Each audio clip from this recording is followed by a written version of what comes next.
Namaste, world raisers. So, are you a chosen one? And in particular, if you're watching my channel, you might be a Hindu, Sanatan Dharmi.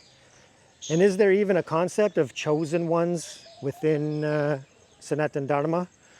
And yeah, I actually just looked it up, and there is, right? So, a chosen one would be somebody like a seeker, somebody who's been chosen by the higher self to ultimately seek out and pursue, the highest truth. So ultimately there is. And within the other religions, yeah, it's very prevalent. In Christianity, of course, was seen as the chosen people who took over the church. In Judaism, they're the chosen people to, bring about the Torah and the divine light to the world. And of course, in Islam, they also believe they're chosen. But what's really cool now is that in New Age spiritual circles, yeah, it's really, everybody's calling themselves the chosen ones, right? So ultimately, and I think that's more aligned with the highest truth of reality, because there's not going to be just one group that has a monopoly on this idea of bringing love and light and peace and hope into the world. So ultimately, yeah, everybody has access to being called, to a higher purpose. And what's the highest purpose of a chosen one? It basically means that you're chosen to seek spiritual truth and reality. And then eventually you live that love and light into the world and share that and then spread that. And then you might, on your journey, come across, through meditative practices, a vision of a purpose and a mission and a dream. And it doesn't have to be anything grand externally on a global scale, but just locally. So right now there's so much that needs to happen in communities all over the world. And India is a great example of that, right? Of, still very much this rising superpower, but still stuck in the grip of a lot of negativity and suffering and poverty and a low mindset. So there needs to be a transformation. So a Hindu chosen one would be somebody who gets on that frequency of understanding that there is a higher purpose, right?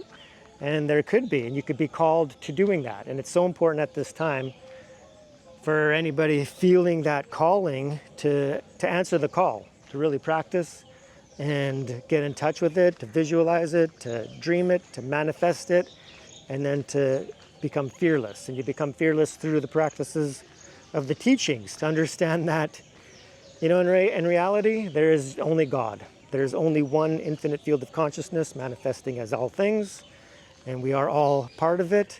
Nothing is actually external or separate from you. We're all within this divine matrix or hologram or dream.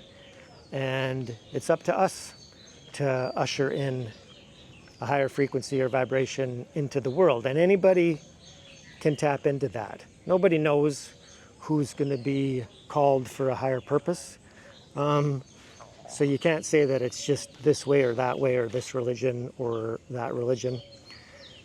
So yeah, very, very important at this time. So that's why I'm making this video, in the sense that I know that there is some very spiritual, Hindus out there. But at the same time, there's a lot that aren't. And then to just adopt a label as, Hindu or Christian or Buddhist or even New Age or even spiritual, you can intellectually think that you're these things, but until you're practicing, then you're not. You're just going through the motions. And you could be a horrible, angry, negative, mean, vindictive, greedy, lustful, lazy person, but still think that you're, religious or spiritual. So it's time for action, for dharma, for duty, to really figure out for yourself, what am I being called to do? And the calling itself could be just spirituality. For me, I was on my spiritual journey for, over 20 years now. and a lot of meditation retreats, a lot of practice. And even just now, I'm just getting out of a 4-month retreat. So then the ups and downs of life lead you and guide you to what you need to work on, right? If you need to learn something, if you need to get into some inner healing that you maybe bypassed, it's time to really do that. That's the actual calling. You're being chosen for that. Because just by doing the inner work and working on yourself, yeah, you're helping the whole world. And at the same time, you don't even have to do it for the world, right? You could do it for yourself.